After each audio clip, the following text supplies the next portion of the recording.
The question arises, what happened when the trekkers in the Great Trek arrived in Natal? Before they had arrived in Natal, there were already negotiations with the Zulu. The English people who had settled in the Durban area, the Port Natal area, had already concluded an agreement with King Shaka of the Zulus. A person called Farewell treated King Shaka from the Zulus from a wound that he had sustained, and as a reward for his treatment, King Shaka signed an agreement, a treaty with Farewell, that the area around Port Natal, about 50 miles into the interior and 25 miles broad, would be handed over to the Englishmen around the Durban Port Natal area. The text and the script of this treaty does still exist.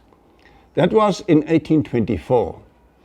And when the trekkers arrived in Natal, they could not speak Zulu.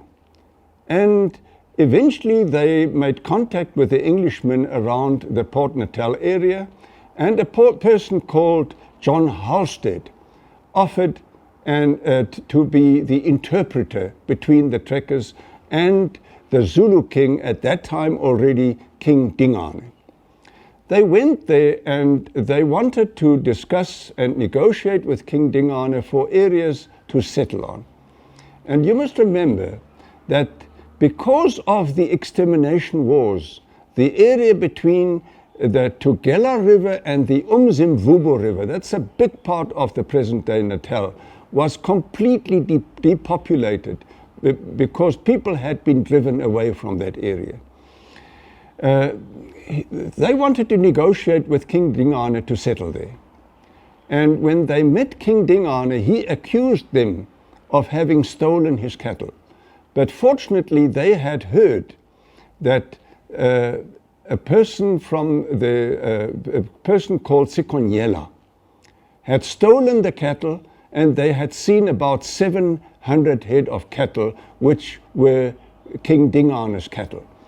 And they agreed that if the trekkers would bring back those 700 cattle, then King Dingane would give them the area between the Tugela River and the Umzimvubu River as a reward for the cattle that had been brought back. This agreement was signed. The original agreement got lost later on, but there was a copy of the agreement which is still in existence and can be shown. There was an agreement that that area would be given to the voortrekkers to settle on.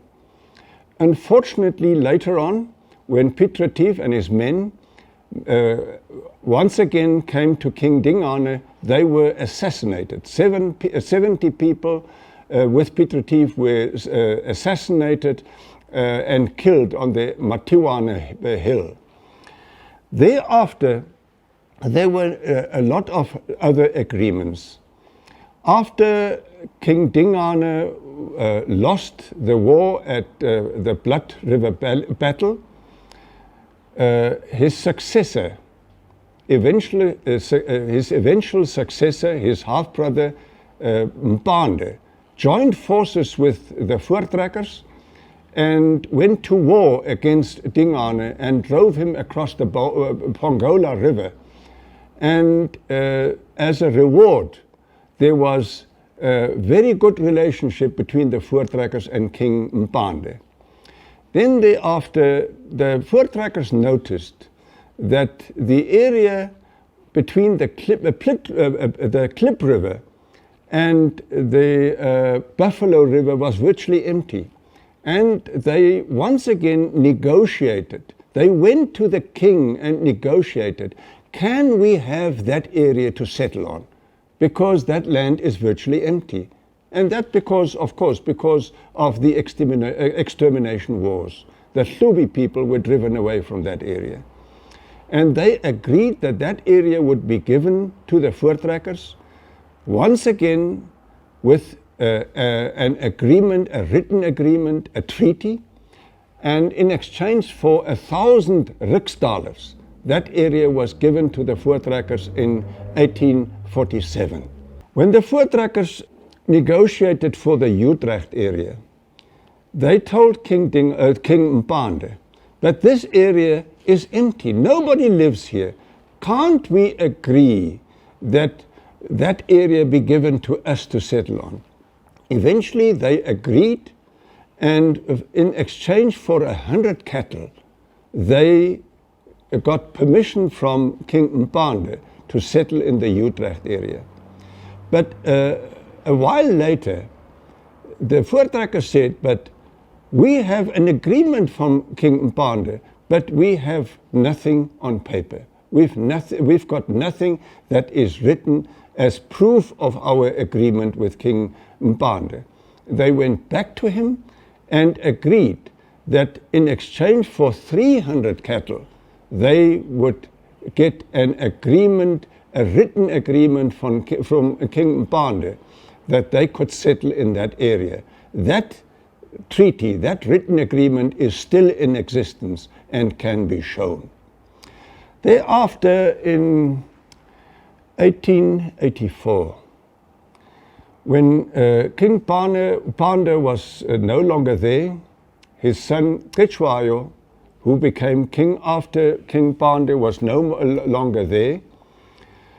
A person called Sipepu tried to become the king of the Zulus, but he was not the first in line. And he decided to kill all the sons of the king, all the sons of King Cetshwayo. And eventually a person called Dinizulu, who was actually the rightful person to succeed King Cetshwayo, his uncle decided to hide him so that they do not kill him. And but he was discovered, and he spoke to two farmers from the Port Petersburg area to come and fetch Dinizulu and hide him and keep him until he's grown up. That they did, and then when he was grown up, then they decided to establish a commando consisting out of 100 Voortrekkers to go down and enter into a war with Sipepu, who wanted to become the king. They joined forces with an army of the Zulus and eventually won the war against Sipepu. And then they anointed Dinizulu to become the king of the Zulus. By this action, they secured the existence of the Zulu royal house, because Dinizulu was the rightful person to become the king of the Zulus. But in exchange for the Voortrekkers having saved the royal house, an area around the present-day Vryheid town was given to the Voortrekkers. It was about 1.3 million hectares big, and that area was called the New Republic, the Nuwe Republiek. And that was given to the Voortrekkers in exchange for their services to save the royal house of the Zulus.